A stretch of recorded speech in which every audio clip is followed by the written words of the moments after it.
it for the Redneck Garage. Well, I'm doing my happy weather dance. It finally quit raining. It's about 55 degrees out here and it's nice. And today we're going to be working on the Jeep. But first I wanted to show you something I got in the mail. And here's the envelope with the MFs. Let's see if I can get close so you can see it. My decal from Jerry, and I'm going to put it up next to Steve Rob's. How cool is that? It's got a beer and a Jeep and MFBT, which I'm not sure quite what that stands for. So I'm going to install this on my toolbox right up here next to Steve Rob's. Super cool. I'm always amazed at the friends you make and the conversations you can have with people that are like-minded as far as like Jeeps and repair and restoration, and I feel very blessed that, you know, that I've been able to develop a lot of friendships with people. And Jerry's one of the guys I've become good friends with, and I really appreciate his videos. So that was super cool, man. I really appreciate it, Jerry. Thanks for sending me the decal. If my pastor or somebody comes over the house, I can say MFBT means my friend beyond Tucson or something like that. But I put it on my toolbox proudly. Right now you can see I have 3 5-gallon cans of gasoline, and let me explain why I have these 3 5-gallon cans. My local grocery store has a thing. If you buy your groceries there, you can get up to $1 a gallon off, and I had 1,000 points, so I got $1 a gallon off. My truck holds about 12 to 13 gallons when it's completely empty, and they limit it to 30 gallons total. So if I want to get all 30 gallons or close to it, I have 3 5-gallon cans, and then I fill up my truck when it's on empty, and that'll get me pretty close to 30 gallons. And if you look, I paid $22 for 29 gallons. You know, sometimes you just got to enjoy life a little bit. The Predators are playing an early game at 2 o'clock, so I've been watching it out here in the garage. I've got my Sweetwater Blue, which is a blueberry flavored beer, and it's not too blueberry, but I'm enjoying the sun, the Predators. I've got all my electrical parts that I need to put back on the Jeep. I've got the computer, I've got the coil, I've got a new pickup coil. That's going to be kind of the thing. But right now I'm just going to enjoy beer, watch the Predators a little bit out in my garage. And I got my Samsung View out here, which is battery powered, and I can watch TV with it sitting on my Milwaukee toolbox. So life is good.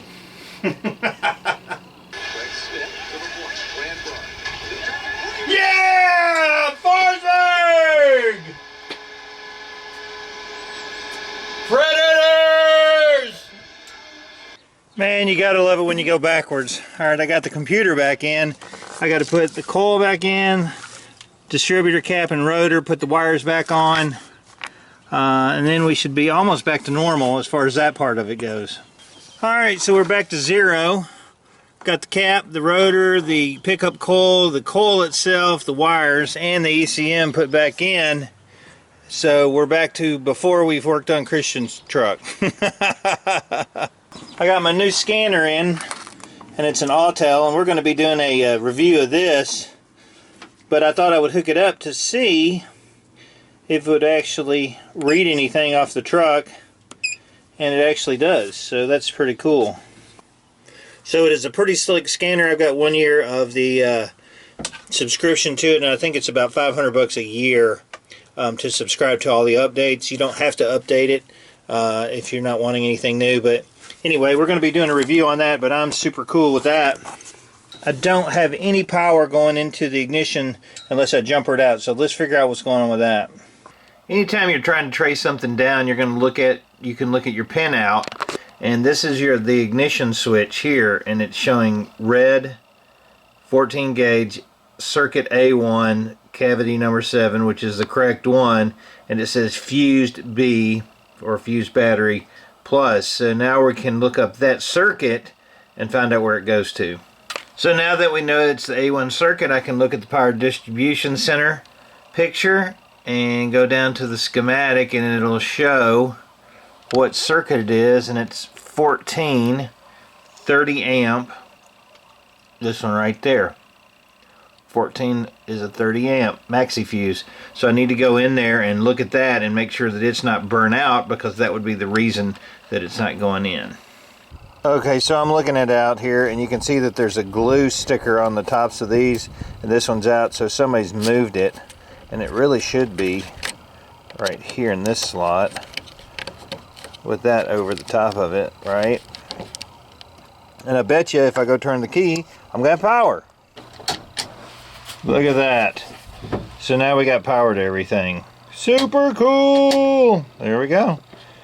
No more jumper wire. Okay, so I'm out here with baby girl, and she is getting bigger. I'm gonna be sad to see her go. She's my buddy.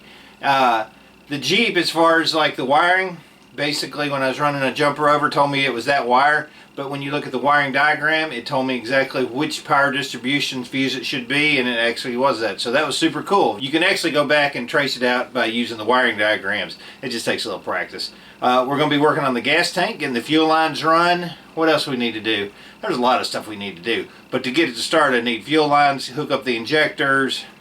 We're going to install a new fuel pump. So that's going to be coming up here shortly on the Redneck Garage, and hopefully little baby girl will see it run before we sell her.